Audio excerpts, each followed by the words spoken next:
தங்கமயிலின் தீபா வெள்ளி கொண்டாட்டம். நீங்கள் வாங்கும் ஒவ்வொரு 10 கிராம் தங்கத்திற்கு 40 கிராம் வெள்ளி இலவசம். கை நிறைய தங்கம், பை நிறைய வெள்ளி. தங்கம் வாங்க தங்கமயிலுக்கு வாங்க. சிபிஐக்கு மாற்றப்பட்ட விசாரணை தொடங்கும் போது இந்த பாதிக்கப்பட்ட குடும்பத்தை சந்திச்சு தனிப்பட்ட முறையில் சந்திச்சு பேசும்போது இப்போ அந்த வழக்கு விசாரணைக்கு இந்த குடும்பம் என்ன பதில் சொல்லும்? என்னை பார்க்க வந்ததுனால தான் கூட்டம். அப்போ யார் காரணம்? ருசியானந்து முன்பிணை கேட்கிறார். எஃப்ஐஆர் போட்டவொடனே முன்பிணை கேட்கிறார். சிபிஐக்கு வழக்கு மாறினவொடனே அந்த முன்பிணை வேணாம்னு வெளியில் வந்துட்டார். அப்போ சிபிஐ விசாரிச்சு தான் பாதுகாக்கிறார். கரூரில் பாதிக்கப்பட்ட குடும்பத்தினரை மாமல்லபுரத்துக்கு அழைத்து வந்து காலில் விழுந்து மன்னிப்பு கேட்டார் விஜய். இறந்தவர்கள் குடும்பத்துக்கு தலா 20 லட்சம் ரூபாயையும் கொடுத்தார். பிறகு எப்படி சிபிஐ விசாரணை நேர்மையாக நடக்கும் என சீமான் கேட்டார். கூட்டணிக்கு விஜய் வராவிட்டால் அவர் மீது வழக்கு பாயும் எனவும் சீமான் கூறினார். ஒரு வழக்கு சிபிஐக்கு மாற்றப்பட்டிருக்கு. இப்போ விசாரணை நடக்கலை. விசாரணை தொடங்கும் போது இந்த பாதிக்கப்பட்ட குடும்பத்தை சந்தித்து தனிப்பட்ட முறையில் சந்திச்சு பேசும்போது இப்போ அந்த வழக்கு விசாரணைக்கு இந்த குடும்பம் என்ன பதில் சொல்லும்? இப்போ அந்த 41 இறந்த குடும்பத்தை சிபிஐ விசாரிக்க போகும். நான் தனிப்பட்ட முறையில் அவங்கள சந்திச்சிடறேன். அவங்களுக்கு 20 லட்சம் பணம் கொடுத்துட்றேன். என்னை சந்திச்சுட்டு போயிட்டாங்க. இப்போ இந்த சிபிஐ அதிகாரிகள் போய் விசாரிச்சா இந்த குடும்பம் என்ன சொல்லும்?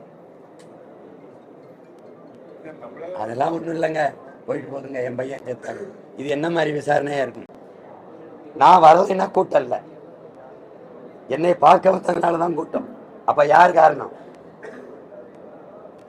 அப்ப காரணமானவரையே இந்த வழக்கு விசாரிக்காதுன்னா தம்பி அப்ப விசாரணை எப்படி இருக்கும்னு பார்த்தேன். அந்த மாவட்ட செயலாளர் புசியானந்த் 2 பேருக்கு தான் எஃப்ஐஆர்ல சேர்க்கப்பட்டாங்க. ஆனா வருகை யாரோட வருகையால அங்க கூட்டம் கூட்டப்பட்டதுங்கிறதான் கேள்வி. அவர் ஏன் அந்த எஃப்ஐஆர்ல இல்லை?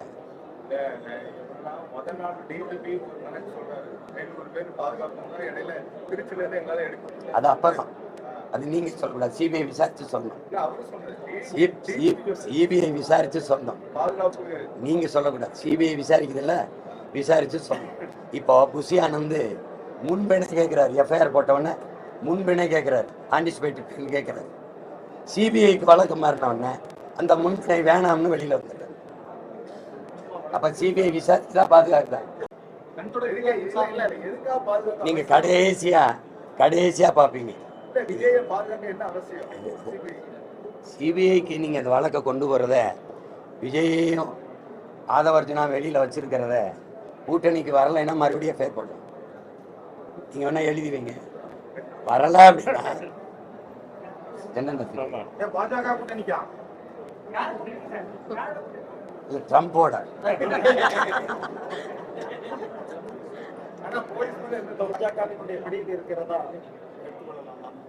வெளியில இருக்காரா இல்லையாங்கிறது இல்ல, என் கேள்வி சரியா இருக்கா இல்லையா அதான் பேச்சுக்கல.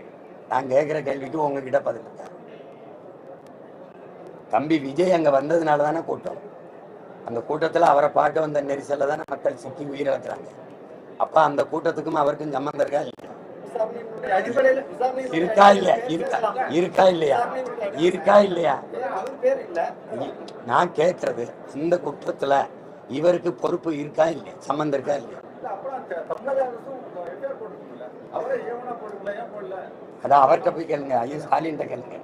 சீமானுக்கு இதுவரை ஓட்டு போட்டவர்கள் அடுத்த ஆண்டு விஜய் பக்கம் தாவுவார்கள் என கணிப்புகள் கூறும் நிலையில் நடிகன் பின்னால் செல்பவர்கள் போகட்டும் என தடாலடியாக கூறினார் சீமான். நடிகனை நேசிக்கிறவன் யாழ் இல்ல, அங்கிட்டு போ. நாட்டை நேசிக்கிறான்ல அவன் யாழ், இங்கிட்டு வா. புரியுதா? வாவு சிதம்பரனாருங்கிறேன் பாட்டேன், பாரதியார் பாட்டேன், தேவனை பாவானர் தாத்தேன். இப்படி பெரிய பெரிய மேதைகள் பிறந்த நிலத்துல ஒரு திரைக்கவர்ச்சியில ஓடுறது ஒரு அசிங்கம்தான், ஒரு அவமானம் தான். ஆனா அதை என்ன பண்றது? கொஞ்சம் கொஞ்சமா மாத்தணும்.